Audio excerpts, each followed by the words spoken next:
temos a liberdade de usar os nossos bônus para presentear, mas tomamos cuidado para não incentivar a preguiça, a inércia em quem presenteamos. Os recém-chegados aqui, amigos e parentes, gostam de agradá-los e também incentivá-los a serem úteis. Esse parágrafo me lembrou uma coisa que acontece aqui, né? Você presentear, mas não fazer disso uma coisa que leve quem está sendo presenteado à inércia, né? À acomodação, que é a caridade que a gente faz aqui na Terra, né? Isso é uma coisa que eu e Sênio temos muita preocupação de fazer a caridade, de ajudar, mas também tentar incentivar as pessoas que estão recebendo aquilo a partirem para novos propósitos, incentivá-los a crescer, a sair daquele momento da vida dele.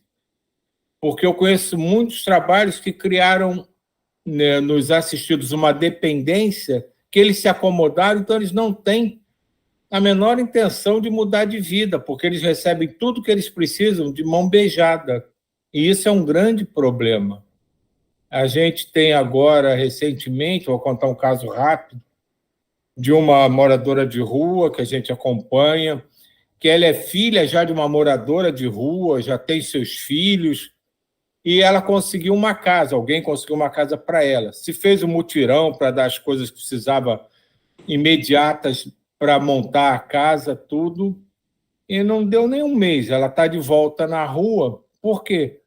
Porque ela diz que precisa conseguir isso ou aquilo, ou precisa fazer isso ou aquilo. Quer dizer, ela está tão presa na, digamos assim, na facilidade de ganhar as coisas por caridade, que para ela mudar de vida e ter que trabalhar, ter que correr atrás das coisas, se torna um empecilho.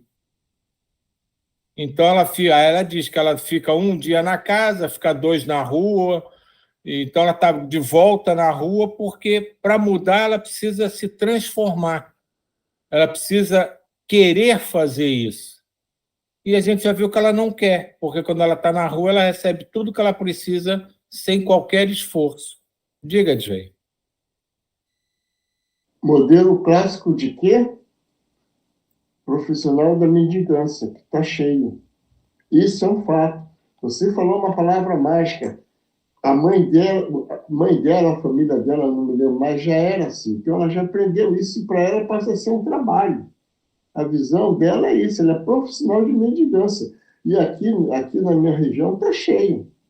Então, quando eu faço caridade, que aí a gente chega em outro lance. Tudo foi um despertar da minha consciência. Eu vejo aqueles caras catando latinha, que tu vê que o cara tá magro de tanto caminha carregando, vira lixo aqui, vira lixo ali, procurando. Aí eu vou dar uma contribuição para ele, eles ficam até alegres. Porque esse aí, ele está batalhando, mesmo que ele seja cachaceiro, ele não pede dinheiro. A cachaça dele, ele trabalha, junta a latinha, junta as garrafas PET para comprar a cachaça dele. É outro nível de mendigância, é diferente, tá? Pelo menos é isso que eu observo. Você me deu até... E esse ponto que vocês colocaram me lembrou um ditado que a gente conhece, que é o dar o peixe ou ensinar a pescar, né? Porque ele, em muitas situações mesmo, ela é importante, inclusive ela serve como uma sustentação, mas o principal mesmo é o esclarecimento, é o capacitar, né? É o ensinar a pescar. Então, é interessante mesmo que os trabalhos, eles cada vez mais, aos poucos, tendam ao processo de capacitação. Então, porque tem muitos que realmente, eles não sabem nem como fazer. Então, muitos eles ficam realmente na acomodação e às vezes eles não encontraram aquele ponto que realmente chega e fala assim, opa, por aqui eu vou seguir por uma vida de trabalho. Então, é interessante que os trabalhos, eles cada vez mais tendam a um processo né, de auxiliar ali a curto prazo, mas de capacitar. E então é isso.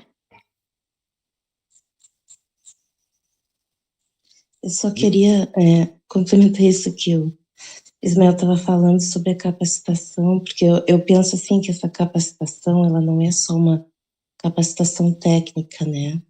Essas pessoas não acreditam que elas são capazes. Então, a parte psicológica, eu acredito que é mais importante que tudo, até do que o alimento que a gente dá para elas. Elas não acreditam nelas, estão nesses ciclos há muitas gerações. Então, é muito difícil, é diferente, assim. Uma pessoa que tinha uma boa condição, de repente perdeu tudo, né? Sei lá, famílias que vão à falência, e aí elas conseguem se restabelecer, porque elas já têm dentro delas alguma coisa, né? Porque elas já viveram aquela situação mais estável. Agora, essas pessoas de rua que vêm há muitas gerações, elas só conhecem aquilo, então elas não acreditam que elas podem, que elas conseguem. Então, a parte psicológica, né, de que elas podem fazer também precisa ser trabalhada, senão realmente é muito difícil. E uma outra coisa também é que muitas vezes eles ganham muito mais do que quem trabalha, porque eles ficam na rua fazendo um horário deles e eles às vezes conseguem mais do que quem sai para trabalhar todo dia, então eles olham e dizem, para que eu vou trabalhar se eu estou ganhando mais aqui fazendo nada? Também tem isso, eu acho que esse lado do para que eu vou trabalhar, que é o que acontece com os profissionais também de Gans, que é como o Silvio estava falando. Para que ela vai ficar se preocupar em arrumar um trabalho se ela consegue muito mais chegando de graça para ela? Mas a gente não pode cair no erro de pensar assim, que porque eles ganham mais, que eles estão satisfeitos e felizes com isso. Não é aquela coisa interior que a gente tem de conseguir realizar, de conseguir construir, conquistar.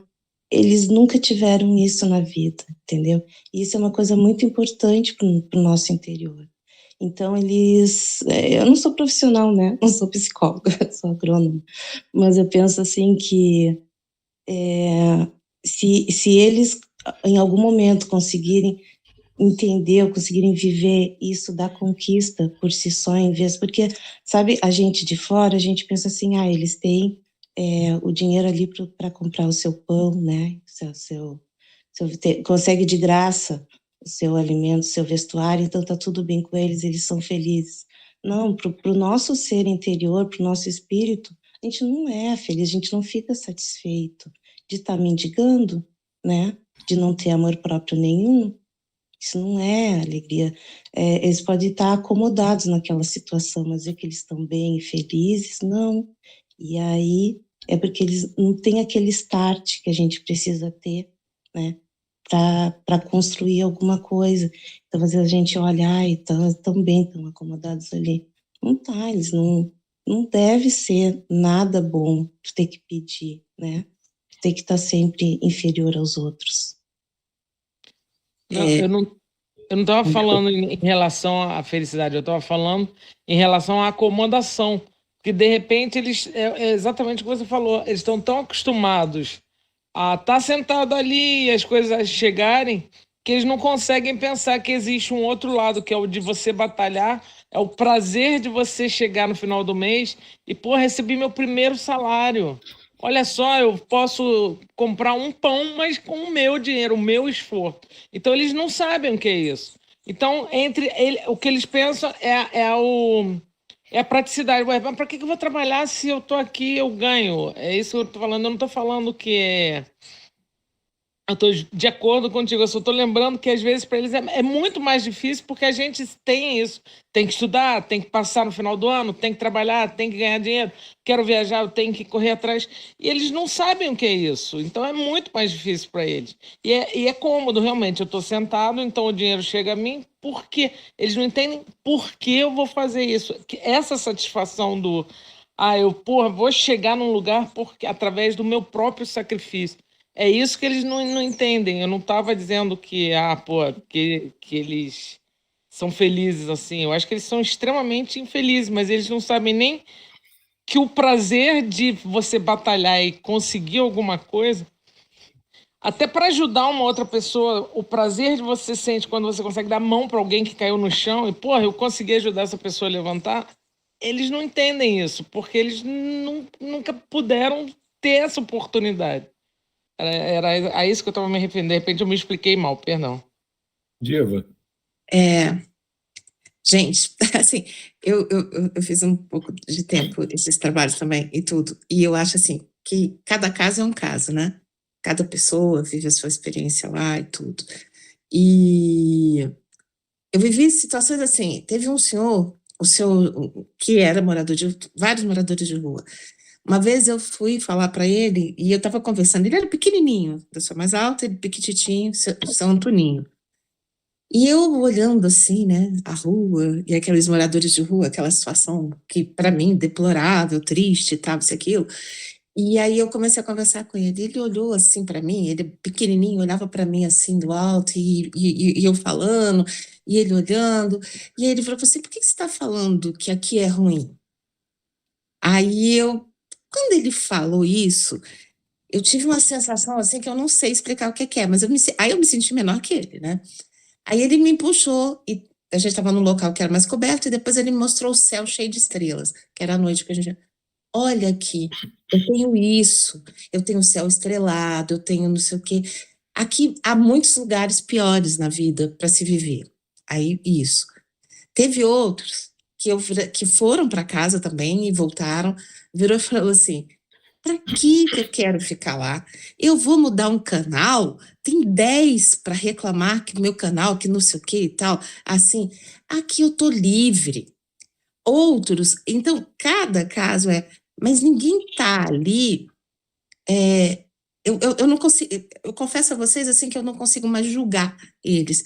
Eu vejo, assim, quando a gente ia lá e dava as coisas e tal, isso e aquilo, a gente nunca foi muito para ajudar nesse sentido de dar dinheiro, nem de construir casa, nem nada, porque normalmente ia dar zebra, normalmente voltava da casa, normalmente, raríssimas exceções, porque eles já estavam ali dentro daquele processo deles de não se sentirem seres dignos, vamos dizer assim. É bem antes, eles não sabem o que é isso. E eu comecei a me questionar vendo aquelas pessoas. Primeiro, quando eu ia lá, eu sei que tinha assassinos, estupradores, tinha todos os tipos de pessoas ali. E aí eu virei e falei assim, eu não quero nem saber, eu tô ali para, né? E a gente ia, brincava com eles, abraçava eles, conversava com eles, e depois ia embora e pronto, não parava para pensar muito do que a gente tinha feito, não, mas a gente realmente não levava dinheiro, nem, a gente ia sem um centavo no bolso, sem nada, e nem tudo. Uma vez eu também tentei ajudar uma pessoa, um cara extremamente inteligente, de uma cultura, assim, a gente conversava com ele, extremamente culto, e aí ele quis fazer um concurso, Brasília, terra de concurso, fui lá, paguei o concurso, tá, tudo bem, passou a pandemia, a gente voltei a encontrá-lo lá, muitos tinham saído, outros voltaram, é o setor comercial sul, aqui em Brasília, é um local que tem muitos, e aí esse estava lá. Aí eu olhei e eu vi que ele ficou com vergonha de mim, né? E aí eu, fui lá, brinquei com ele, abracei e tal, isso, aquilo. E aí, mas ele não tinha condições. Ele é uma coisa que, quando a Sibeli fala do psicológico, é muito além do que a gente possa entender, né? A situação deles, emocional e tudo. Eu já comentei aqui com vocês, por exemplo, o aprendizado que a gente teve de não deixar servido, de servi-los, de servir um copo de água para eles e entregar na mão deles, de fazer as coisas para eles. Eles estão tão desacostumados a isso, que eles levam até susto quando a gente os serve, né? A gente faz não alguma coisa de dar, mas assim, de servir um suco para eles num copo e entregar o copo para eles. Eu já levei altas broncas e chamadas que me chacoalharam desses seres humanos que estão ali e que eu não sei nem por que chegaram àquela situação, mas tem muita droga envolvida, muita dor mesmo. Essa coisa mesmo das famílias que vivem ali, dessa invisibilidade deles, é um negócio assim. E sim, tem as pessoas que acabam se acostumando a viver desse jeito e fazem disso um profissionalismo que é lamentável, também é digno de pena, mas aí eu penso assim, e nós, a gente fala dos moradores, mas eu estava outro dia questionando, e nós, vamos dizer, classe média, tal, isso e aquilo, que também nos acomodamos muito, que deixamos de viver, que entramos num processo de viver em zona conhecida, né? A gente entra, tudo dentro do seu grau, dentro de zonas conhecidas e deixamos de trabalhar, né? A gente entra num processo meio estável. Quantas pessoas a gente não conhece assim também? Que não estão lá na rua vivendo disso, mas também que entraram num processo de estabilidade, aí vive porque dos louros, aí entra num processo de, o meu filho conseguiu fazer isso, né? E você fez o quê? Você não morreu, você está vivo, por que você está aí falando dos louros do filho, dos louros não sei o quê, e fica ali estabilizado? O ser humano é muito difícil. Hoje, é engraçado isso, porque eu venho pensando muito sobre isso, viu? Dessa estagnação que a gente se coloca em todas as situações, em todos os graus de classes sociais também. Isso aí. Eu só queria dar uma outra conotação, tá? Qual livro que nós estamos lendo? Violetas na Janela, ou seja, uma encarnada que foi para outro plano, ela está explicando como é que é outro plano. Eu vou falar, pegando o gancho que a Sibeli acabou de falar, da baixa estima e outras coisas mais. Eu já fiz um relato para um grupo aí, que me veio agora na cabeça, justamente dessas colônias do outro lado, que são colônias que são coordenadas por freis franciscanos. Eles ficam fazendo trabalho de campo. Inclusive, uma dessas viagens astrais, até eu comentei aí, o Ismael me explicou que a Diva fazia esse trabalho, porque a Diva também estava nessa comitiva, entendeu? E aí o Frei franciscano ele ficava explicando, ou seja, estava levantando a moral dessas pessoas, aquilo que a Sibeli falou, esse vácuo, eles estavam sendo incentivados através do trabalho na terra a terra, através daquelas hortaliças que estavam plantando. É só isso que eu queria acrescentar. Eu acho que a gente desviou um pouco a intenção do texto, do que eu falei, que se passou a julgar se é certo ou se é errado o que eles estão fazendo. A intenção está muito longe de passar por isso. É só um alerta que ele fez no livro, né, na questão de apresentar bônus horas, com cuidado para não, como diz aqui, tá até um frisinho aqui, né, estimular a preguiça e a inércia de quem recebe o presente. E eu exemplifiquei que isso realmente acontece, a gente tem que ter cuidado com isso. E se entrou numa discussão quase que se é certo, se é errado, quem está... E virou julgamento. A intenção nem do texto, nem da discussão, né, do que eu falei, do que o Ismael complementou, está muito longe disso.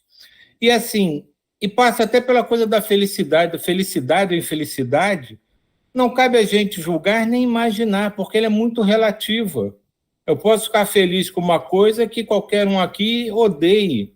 Eu vi ontem o atleta das Olimpíadas brasileiro do do triatlo.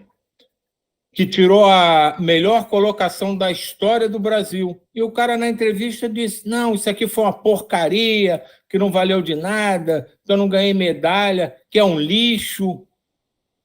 Então ele estava extremamente infeliz com uma coisa que todo mundo que estava ali, do jornalista, estava achando o máximo.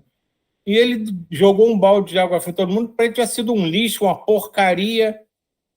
E eu conheço, como a Dilva falou aqui, eu também conheço vários moradores de rua numa situação de extrema miséria, que o cara é mais feliz que eu. Ele lida com aquilo com uma tranquilidade absurda e não se importa. E o cara é feliz, ele não está mentindo, não. Você vê que ele é feliz daquele jeito. E conheço muitas outras gente que não são moradores em condição de rua, mas são extremamente felizes com o máximo.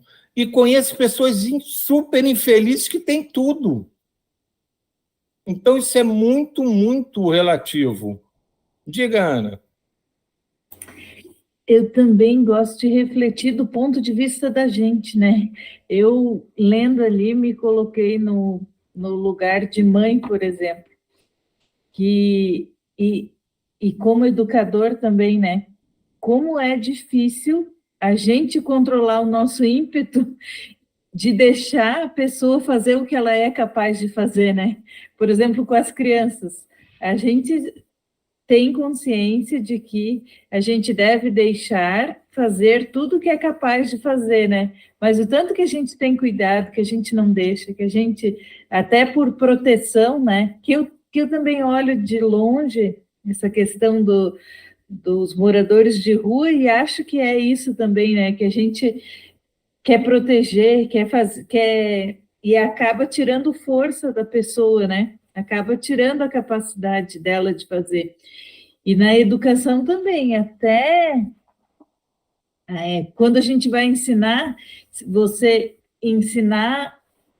orientar a pessoa e ela ir fazendo é de uma forma. Agora, você ir lá e fazer, você constrói uma educação diferente, né? E eu acho que fala muito disso ali, né? Que essa linha é tênue também, até onde a gente permite que a pessoa se desenvolva. E a outra questão é o que isso fala sobre a gente, né? Por que incomoda tanto? Talvez a gente faça por incomodar muito a gente, né? São reflexões aí. Ana, esse negócio eu acho engraçado, é verdade, do que incomoda, porque, assim, a gente, de repente, vai aprendendo umas coisas, assim, e realmente cada um dentro dos seus limites e das suas as coisas, e realmente eu acho também, Silvio, que a gente sai um pouco do contexto do livro, e eu vou sair um pouquinho aqui de uma coisa que tem a ver, mas que não tem. Uma vez eu estava conversando com um psiquiatra de um dos meus irmãos, que já até falecidos, e ele estava contando uma história de um cara que era alcoólatra, e que esse cara alcoólatra, a família toda deu palpite que ele tinha que parar de beber para trabalhar, para ir viver a vida, para não sei o quê, e todo mundo fazendo todas as críticas a esse homem por causa dele ter uma vida, assim, solta, né, e tudo. Aí ele virou, tá bom, então eu vou fazer o seguinte, eu vou trabalhar. Aí ele trabalhou o mês todinho. E aí ganhou o primeiro salário. Chegou no primeiro salário, ele foi pro bar e foi comprar tudo de bebida. Aí a família já tinha avisado, o cara do bar não quis, e aí não vendeu para ele. Aí ele olhou para o dinheiro, olhou para o cara do bar, e aí, assim, pensou lá na família dele, mas isso é verdade, é verídico. Aí ele sentou, pegou todas as notas de dinheiro dele, fez barquinho e foi jogando na rua, assim, sabe, na rua. Ele falou, olha, eu não posso trabalhar para usar no que eu quero, para que eu vou trabalhar? Para que eu vou... Aquilo me chamou tanto a atenção, do tanto que a gente quer realmente conduzir a partir do ponto... Não estou dizendo que o alcoólatra, mas a partir do ponto de vista da gente. E esse psiquiatra comentava dessa situação X, né, que foi vivida, porque meu irmão era alcoólatra, né, e depois teve vários problemas de saúde. E ele falando assim, dessa incapacidade da gente, e no caso era porque nós estávamos todos ali envolvidos com meu irmão, e de deixar ele fazer as escolhas dele, mesmo que sejam as piores, né? Mais ou menos. Acho que é exatamente por aí. Porque quando eu trouxe esse caso para exemplificar, foi só para exemplificar o fato dela desistir da casa, voltar para a rua, não me afeta em absolutamente nada, não, eu não me impressiono, nem julgo. Eu estou tanto tempo envolvido com essas pessoas que nada do que elas façam assim, me surpreende, ou me assusta, ou me entristece. Eu sei que é o momento deles, então eu posso contar vários casos aqui, mas que eu não julgo. Assim, tem certas pessoas que eu já sei o que vai acontecer mais à frente, pelo passado, por como ela conduz a vida dela. E tem outras que realmente eu acredito que vão mudar se tiverem a chance.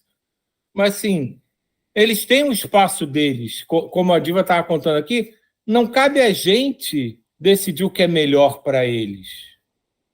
Não faz parte do nosso papel, e mesmo que fizesse, a gente não tem nem condição para isso. Porque a nossa situação é um pouco melhor do que a deles aqui na Terra, do ponto de vista material terreno. Não sei se espiritualmente eu tenho uma condição melhor do que ele. Então, essas são coisas que a gente tem que pensar, como a Ana falou, tem muita reflexão nisso, que às vezes a gente traz uma semente enraizada das nossas crenças que podem estar totalmente deturpadas dentro daquilo que a gente acredita. E muitas vezes o que a gente acredita não é realmente o melhor caminho. A gente só acredita que é.